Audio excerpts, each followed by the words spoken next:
hip twists, level 1, 2 and 3. What we're working on is rotary stability, trying to learn how to hold our core nice and neutral, but equally mobilizing and getting a lovely fluid movement within the hip. So let's start laying on our backs. So laying down on our back, setting up our 5 key elements. So thinking about neck nice and long, holding that orange gently in there, drawing those shoulder blades down and back, finding our pelvic neutral and engaging those core muscles down there and just letting that rib cage stay nice and still. And what we're going to start by doing is just slowly taking that hip in and out. Now it's really, really important. What we don't let happen is this hip lift off. So we're just going to keep our core engaged to hold the opposite hip down as we just let our knee on the opposite side just swing out nice and slowly under our control. So imagine we're balancing a drink on our knee on the opposite side, and we don't want that to spill anywhere. We've got to keep that really nice and still. Excellent. And moving on to level 2. So moving on to hip twist level 2. We're going to place a ball or a block between our knees.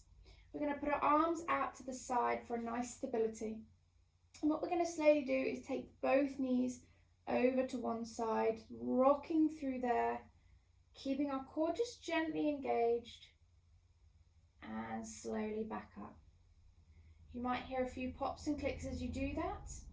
It's just the spine mobilizing, opening up. Good. And back up. And it's the other way.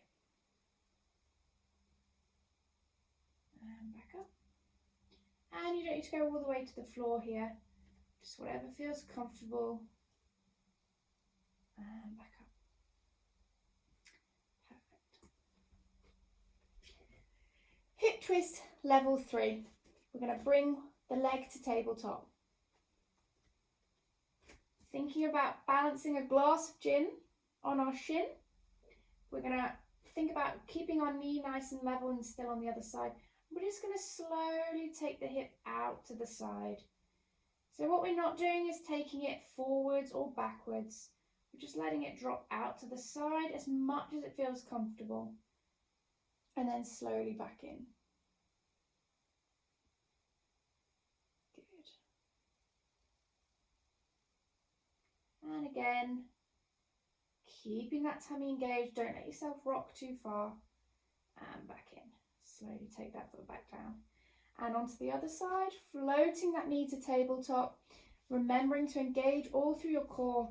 Neck nice and long, holding the orange just gently under the chin. And we're going to just take that hip out to the side and back in. And keep this knee nice and straight. So imagine balancing something on there. And just remember, it won't feel the same side to side. So what you might find is one side's more stiff. One side is a little bit more twingy. One side might have some more fluid movement. Or just feel weaker even. So just work within what feels comfortable. And bring that knee back to tabletop and slowly take that foot back down.